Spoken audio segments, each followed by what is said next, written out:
un podcast de Cooperativa. Este es un podcast sobre historias que suceden delante y detrás de la pantalla, sobre las personas que hacen películas, las personas que las ven y las personas que las sueñan.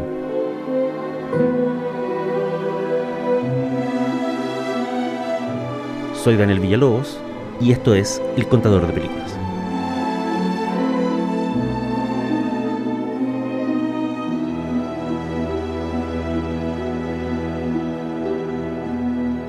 Esto es El Contador de Películas y la historia de hoy se llama 20 años de la V de Venganza.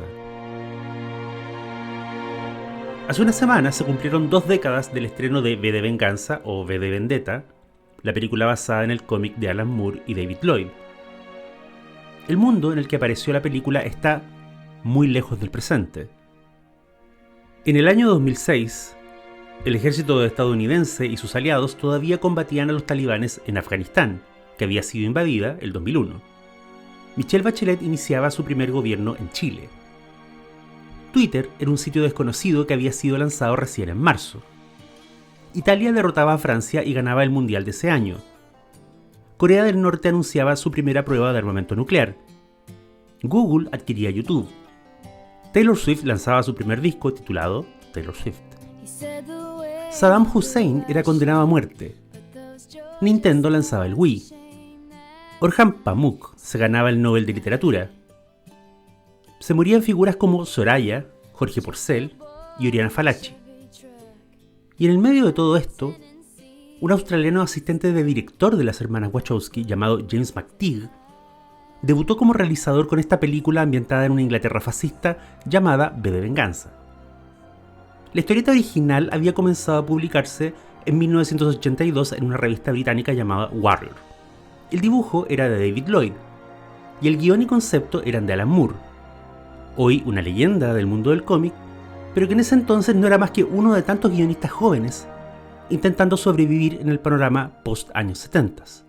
En una introducción, escrita en 1988, Moore explica que V de Venganza fue su primer intento por escribir una serie regular y que eso, desde su punto de vista, explicaba cierto aire errático y ciertos cambios de tono en los primeros números. La revista Warrior fue cancelada en algún momento de 1985 y los creadores no pudieron terminar la historia hasta 1988, cuando encontraron cobijo al alero de la editorial DC. El contexto en el que Moore y Lloyd comenzaron a desarrollar las ideas de V de Venganza puede parecer tan lejano como la prehistoria, pero en realidad sucedió hace menos de 50 años.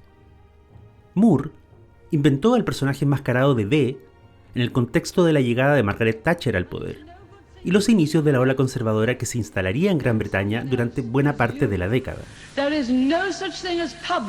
Esos fueron los años del post-punk, de películas como El Resplandor, Blade Runner y Duna, la de Lynch.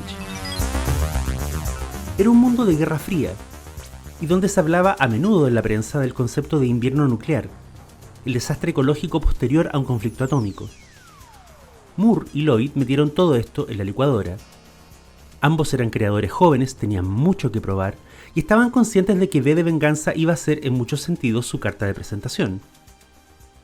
En un artículo de 1983 llamado Detrás de la sonrisa pintada, Moore mencionó algunos de los referentes que pusieron en la mesa a la hora de crear el mundo de esa Inglaterra autoritaria.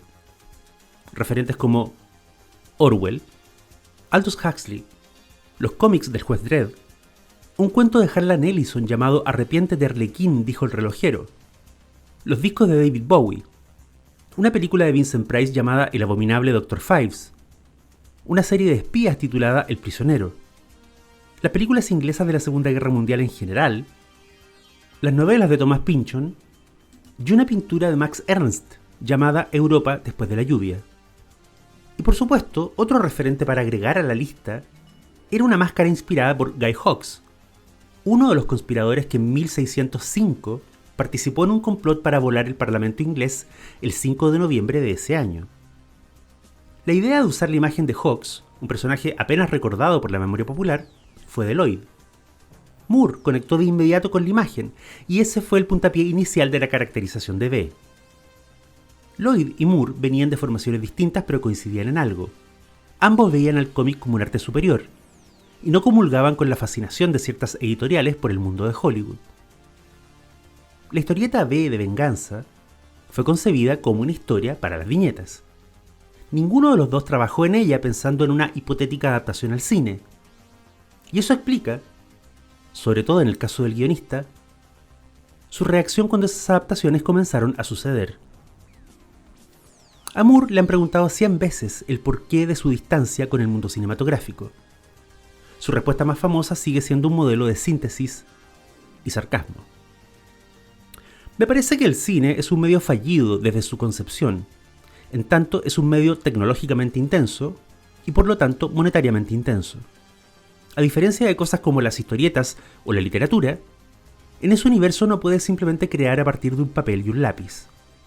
Vas a necesitar un montón de equipo costoso incluso para hacer la película más sencilla de todas. Esto quiere decir, en términos prácticos, que en la mayoría de los casos, quienes van a estar en control del trabajo artístico no serán los artistas, sino los contadores. Hollywood clearly hasn't had an idea. V de Venganza se terminó de publicar completa en 1988, como ya dijimos. Para ese entonces, Alan Moore ya había comenzado a trabajar en el mundo de los superhéroes y las editoriales de Estados Unidos, en títulos como La Cosa del Pantano y Watchmen. El interés del cine por su obra empezó antes de que acabara esa década. Terry Gilliam, el director de Brasil y 12 monos, intentó por largo tiempo sacar adelante una película sobre Watchmen. No fue el único interesado. Y de hecho, casi 20 años más tarde, el 2009, Zack Snyder se salió con la suya y estrenó su adaptación. Pero nos estamos adelantando. Al calor de los años 90, Alan Moore escribe dos obras gigantescas. From Hell, que es una novela gráfica sobre los crímenes de Jack el Destripador, y La Liga de los Caballeros Extraordinarios, que imagina un supergrupo de justicieros en la Inglaterra del siglo XIX. Ambos títulos fueron castigados con adaptaciones atroces. From Hell, protagonizada por Johnny Depp, se estrenó en 2001. Y La Liga de los Caballeros Extraordinarios, que lamentablemente fue el último rol en cine de Sean Connery, se estrenó en 2003. Luego de esas calamidades, Alan Moore se empecinó aún más en su rechazo a Hollywood. No solo estaba la certeza de que el cine no sabía manejar sus obras, también estaba el viejo y doloroso tema con la editorial DC Comics. Moore se había distanciado de esa empresa luego de Watchmen y La Broma Asesina. Sus rencores con DC tenían que ver con dinero, contratos y promesas incumplidas. Harto de lidiar con esa editorial, se fue a trabajar a Wildstorm, un emprendimiento de un colega suyo llamado Jim Lee. Al alero de Wildstorm, Moore empieza a publicar La Liga de los Extraordinarios Caballeros bajo el sello ABC. Entonces, en 1998, Wildstorm es comprada por la editorial DC Comics, lo que significa que el némesis de Alan Moore ahora es dueño del sello al que le ha dedicado todo su esfuerzo.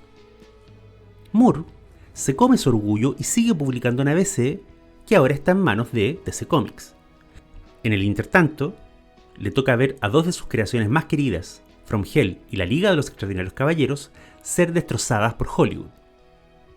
Moore decide no recibir más dinero por adaptaciones ni permitir que pongan su nombre en los créditos. Negocia con los jefes de DC y llega a un acuerdo muy singular. Si alguien adapta una obra suya que esté bajo control de DC, la plata y el crédito van íntegros para el dibujante. A Moore no se lo menciona en ninguna parte y él no recibe un centavo. Ese termina siendo el trato.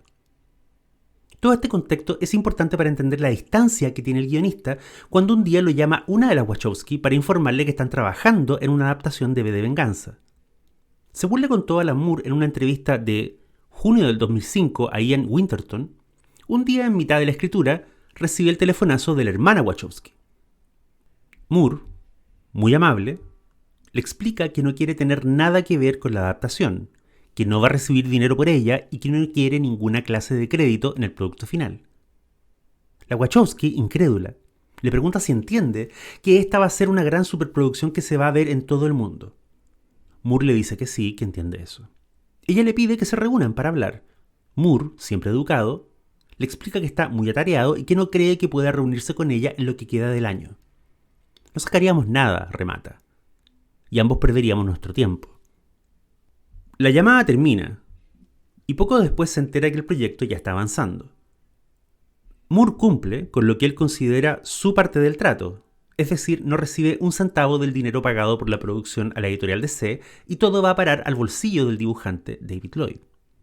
Sin embargo, la contraparte no cumple lo que Moore esperaba.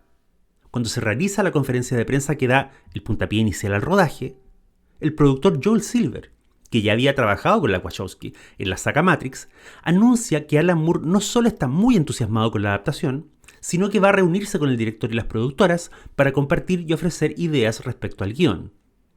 Moore se indigna. Llama a la editorial DC y explica que, si bien el que mintió fue Joel Silver, espera que la editorial negocie con la Wachowski para que publiquen un desmentido. Pasan 2 semanas y la editorial DC solo le ofrece un espacio en su página web oficial para que sea él mismo quien desmienta a Silver. Esa es la gota que rebalsa la copa. Moore decide cortar sus últimos lazos con DC y remata algunos pendientes, como la publicación del dossier negro y la última edición de un cómic llamado Tom Strong. Y así, por culpa de la película V de Venganza, el guionista de cómics inglés más influyente y respetado del siglo XX termina su relación con DC Comics. Todo este pequeño drama, poco y nada le importaba a las hermanas Wachowski y al director debutante James McTeague. ¿Dónde están los instrumentos?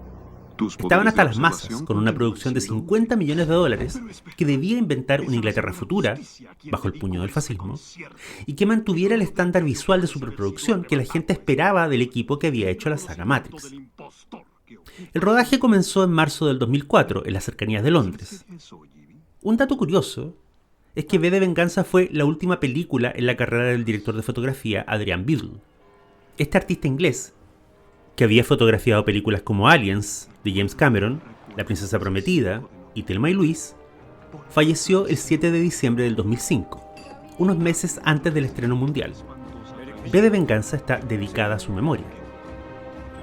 Ahora, volviendo a los resquemores de Alan Moore sobre la distancia entre las historietas y el cine, tenemos que hacernos la pregunta: ¿cuáles fueron los cambios más dramáticos entre el cómic V de Venganza y su versión cinematográfica? ¡Quiero a todo el que tenga una de esas máscaras arrestado! Hay al menos 2 alteraciones que molestaron particularmente al guionista inglés. Una es que en la versión del cómic original, el conflicto esencial radica en el choque entre el gobierno fascista y el ideal anarquista que abraza el personaje de V. En el filme, el choque es entre un gobierno autoritario y un personaje que, según Moore, no predicaba el anarquismo, sino los valores de un liberal estadounidense clásico, es decir, libertad individual, libertad de expresión, respeto a las minorías, etcétera, etcétera. Alguien podría preguntarse qué diferencia veía Moore entre un gobierno fascista, como el de su historieta, y un autoritario, como el del filme. Según él, esa diferencia era muy clara, y lo dijo en una entrevista de la época. Para los fascistas es muy importante el tema de la pureza racial y la supremacía de la gente blanca. Ese tema está completamente borrado en la versión de la película. Convirtieron mi historia en una fantasía liberal de resistencia contra los neoconservadores, algo que el V de Venganza original nunca fue. A la distancia, la queja de Moore era atendible, pero también un poco miope. El periodo que va entre el 2005 y el 2006 fueron los 2 años de mayor crítica pública y abierta a la invasión de Irak y Afganistán. Fue el periodo en que se emitieron reportajes en todo el mundo acerca de las condiciones de vida de los prisioneros en la cárcel de Guantánamo. La huelga de hambre de los prisioneros en Guantánamo cobra fuerza a los presos. Y en abril del 2004 se habían revelado las horribles fotos de las torturas en la prisión de Abu Ghraib en Irak. La mayoría de los realizadores de la película V de Venganza eran estadounidenses. El dinero venía de Hollywood. Era razonable esperar que a la hora de reescribir la historia para su público y su paladar, intentaran conectarla con lo que Estados Unidos estaba viviendo en esa década, que era la era Bush, antes que mantener el setting original, que era una versión extrema del gobierno de Margaret Thatcher en los 80. Es más, ese fue el ángulo desde el cual describieron la película los protagonistas cuando hicieron la gira promocional. And he's been tortured and abused by particular people who are now members of the government.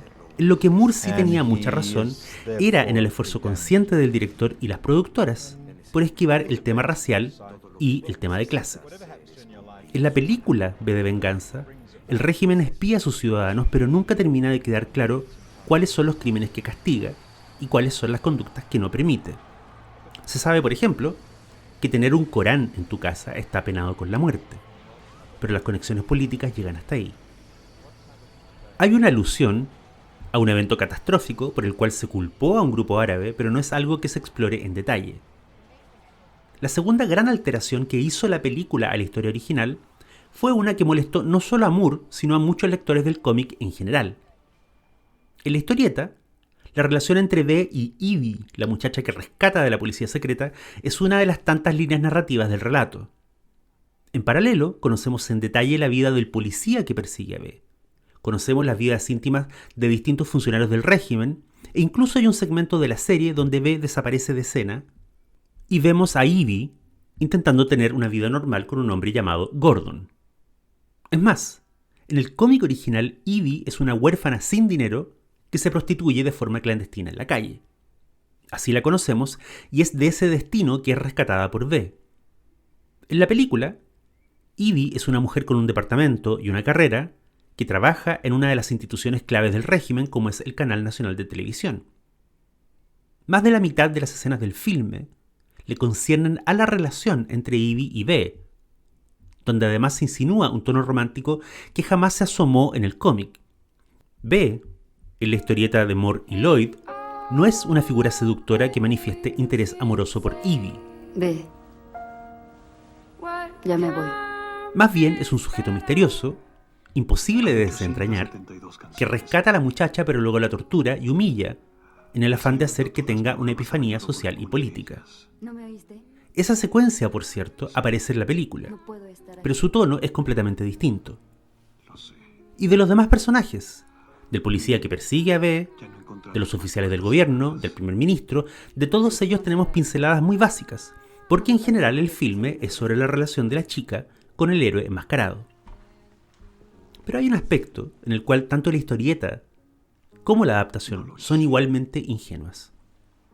En ambas versiones de la historia, B, este personaje superdotado y de intelecto superior, confía en la capacidad crítica y el raciocinio de la población. Incluso tras años de régimen dictatorial, B espera que aquellos ciudadanos que escuchan sus proclamas por radio o televisión van a ser capaces de evaluar los hechos que se les presentan y a partir de eso tomarán la decisión correcta. Buenas noches, Londres. Es inocencia.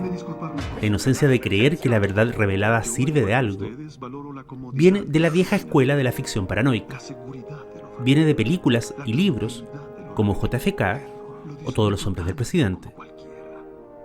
El esquema de esa vieja escuela era siempre igual. El poder guarda un secreto. Ese secreto es robado por un intrépido justiciero solitario, ya sea un periodista, un fiscal o un enmascarado. El secreto se revela a la población. Esta reacciona horrorizada y el gobierno es depuesto. El empresario malvado cae en desgracia o el militar corrupto es enjuiciado. Hoy día, sabemos que las revelaciones que hace B, tanto en la historieta como en la película, no harían caer a ningún régimen. Habría un sector de la ciudadanía que respondería a la verdad, pero también habría otro sector, quizás mayoritario, que se encogería de hombros o, peor aún, diría que todo es un fraude. Hoy día sabemos que muchas, demasiadas veces, la gente elige creer la mentira aunque tengan la verdad enfrente.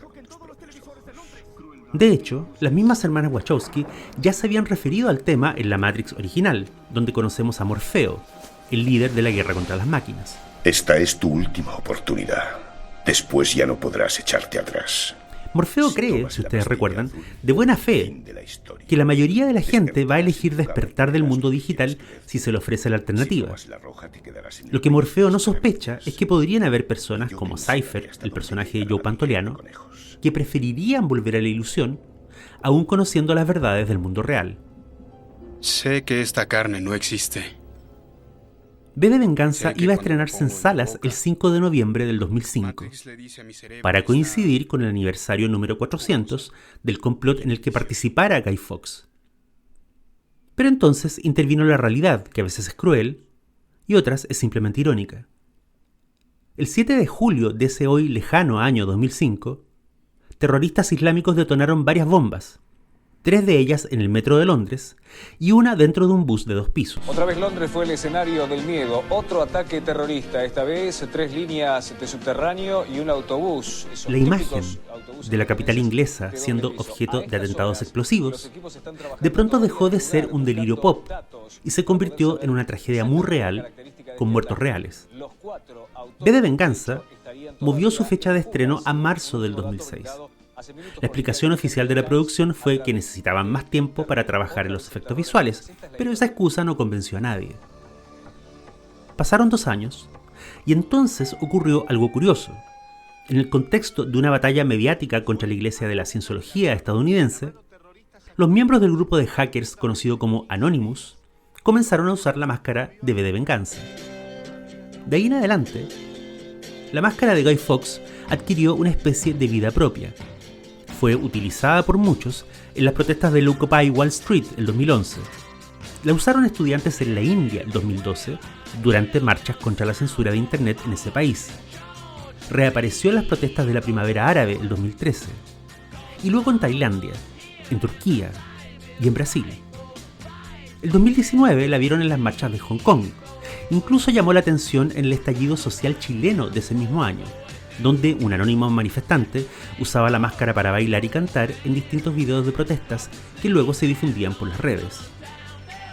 Y la última aparición registrada del uso de la máscara en forma masiva ocurrió, claro, en la toma del Capitolio en Washington el 6 de enero del 2021. Hace unos años le preguntaron a Alan Moore qué opinaba de la popularidad de la máscara de V en las manifestaciones. Dijo que le parecía bien, que no siempre entendía por qué la máscara se volvía popular en un determinado contexto, pero luego, muy en su estilo, indicó que su sensación final era de asombro. Dijo: un personaje que escribí hace más de 30 años, ahora se escapó de la página y anda dando vueltas por el mundo. Es una lectura muy romántica, pero hay un dato que Moore no menciona. La máscara de V, la máscara de Guy Fawkes, es, hasta el día de hoy, propiedad intelectual de Warner. Lo que significa que cada vez que alguien compra la máscara para salir a protestar contra el sistema, un porcentaje de su dinero le llega a una multinacional. Soy Daniel Villalobos y esto fue El Contador de Películas. Hasta la próxima.